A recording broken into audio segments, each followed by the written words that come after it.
Hello friends, welcome back. Want to fetch the data from a .NET Web API in Angular?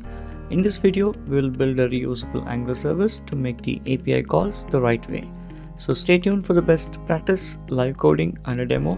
Come, let's get started.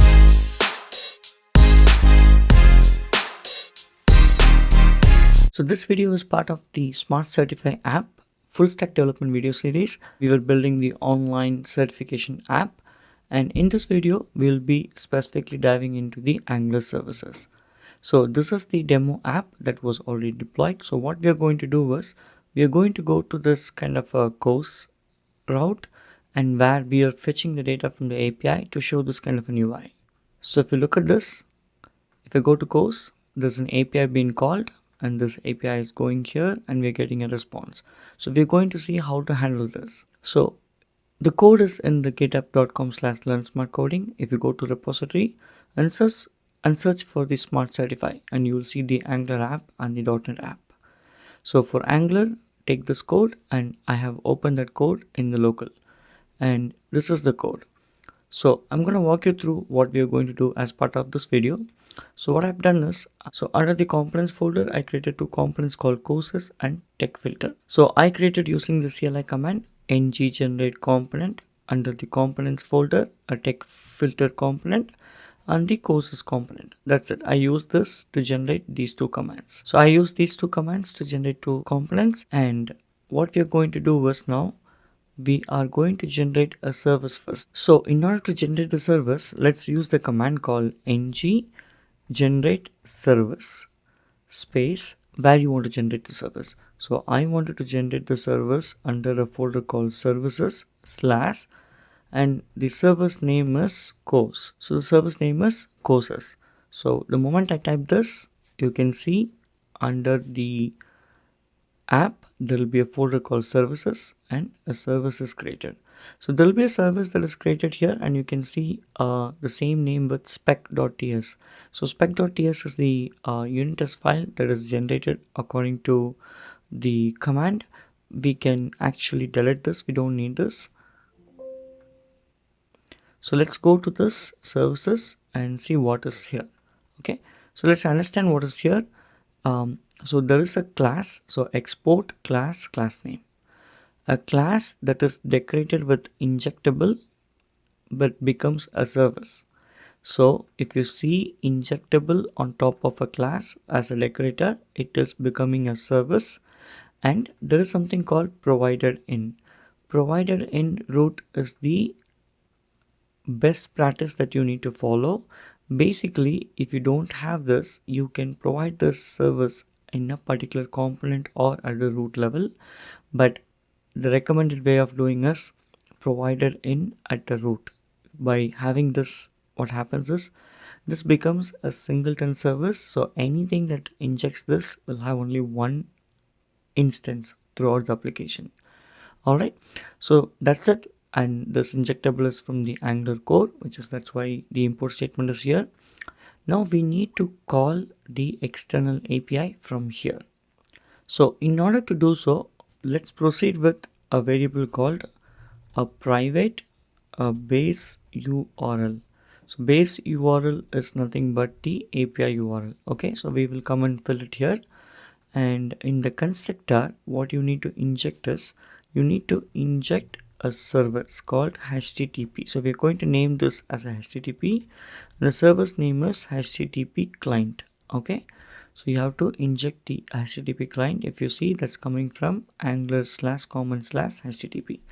Alright, now the constructor injection is done. Let's write a method. So get courses. See, the moment I start typing, it is automatically coming. Okay, so all what I want is get courses. I'm going to tap it out. So basically this .http.get, and you need to pass the URL. So our base URL plus courses, that's the controller name. Okay, so now let's go back, and to go back to this one and see what is the URL. So this is the final URL, right? So I'm going to copy this, I'm going to paste it here, but this is not our base URL. The base URL is still here. After that, anything that comes as a controller. So if you add this and this, that becomes our final URL. So we have the service ready. Now, because we are using the HTTP client here, you need to do a configuration. So if you go to this app.config.js, you need to do a configuration here. So we're going to add a provide HTTP client, and once you do this, you just need to import the missing namespace. Everything is added. See, they're all coming from the Angular router. Okay, so you can see they're all coming from these HTTP client. You can see these two are imported from the common/http. So once you're done with that, now let's go to the component called course here. Okay, so we have to go to the course component, and what we have to do is here, before we start calling that, let's go back. So let's go back here, and if you look at the response, right, when we call this, what response we are getting? We're getting an array of this type. This type has these properties. Okay, so anything that you get, you need to first have a equivalent interface to map the data. So what we are going to do is, under the app, we created a folder called models, and I created a file called course.ts, and we will write a interface called export interface course, and then we will create these properties. And if you look at this 5 properties, they'll exactly match these 5 properties basically. So those 5 properties will match these 5 properties, and if you look, so those 5 properties will match these 5 properties. And if you look at this is an integer, which is number. This is boolean, string number. So number, string boolean, number. Okay, so it is matching. Now what we will do, let's go to the component under the course, go to this one here. So what we will do, we will say course of type course, and we will initialize with the empty array. Okay, once you're done with that, we will also say constructor. Okay, in the constructor you need to inject the service. So we will say private course service. Okay, so we added that. Now let's create a method called get course. So let's create a method called load courses, and load courses is what we are going to do is this dot course service dot get course. Okay, get courses, and then if you leave like this, you're calling the method, but you're not subscribing to it. You need to subscribe for this kind of a observable method. So basically we are saying, hey, once I call this, I wanted to subscribe.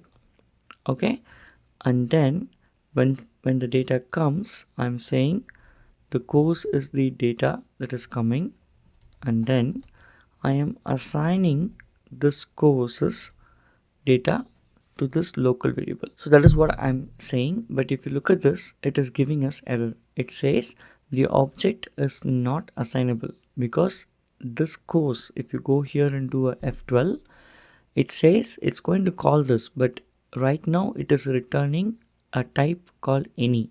So we will fix this by saying it is returnable of observable of course array, because course array is what coming, right?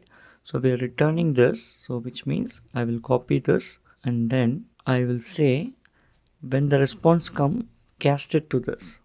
So response is of this type, so it is going to cast it and it is going to return it. The moment we fix it, this one got fixed. So Control A K F will format this code, and now we need to call this, right? So how do we call? There's something called lifecycle hook. So we are going to implement on init lifecycle. So on init is the second lifecycle, and once I have this, I can implement this like this. Okay, so in the on init lifecycle, what we are doing is we will call this method and leave it. So this dot load courses, that's it. Okay, so the course component is already added under the pages called header. In header, I added the menu, and for this menu, I added the route. So I added an extra route call under course. This component will be loaded. So let's go here, and if you go to course, nothing happens, right? But let's go one more time. I go here, I go to course, Actually, the courses API is called, but we just didn't put anything here. That's why it's not showing. So what we have to do is, here we will remove this and place a pre-tag and course. If you try to display the course, it will be full of objects. So we will say pipe and then JSON, and JSON is going to show us error in the pipe. That's because we are missing a common module. The moment you import the common module, JSON will go. Now let's go take a look at the demo. Alright, see, it's already loaded. So I go here, home. If I go to course, see, it is called, and that data is what is displayed here. Okay, so we are able to fetch the data from the API. So in this video, what we did, we were able to create a service, and we know how to hook up the HTTP client and configure that in the app.config, and we were able to talk to the API and retrieve the data. In the next video, we will use the input and output concept in Angular and build this exact page. So when you click this data will come, and when there is no data, nothing is going to come. Okay, so we're going to do this in the next video. So stay tuned, and I will see you in the next video, guys. Bye bye. Thanks for watching. If you found this video helpful, please give it a thumbs up and subscribe to our channel for more tech tutorials. And don't forget to hit the bell icon to get notified when we post new videos. If you have any questions or suggestions, leave them in the comments below. Happy coding!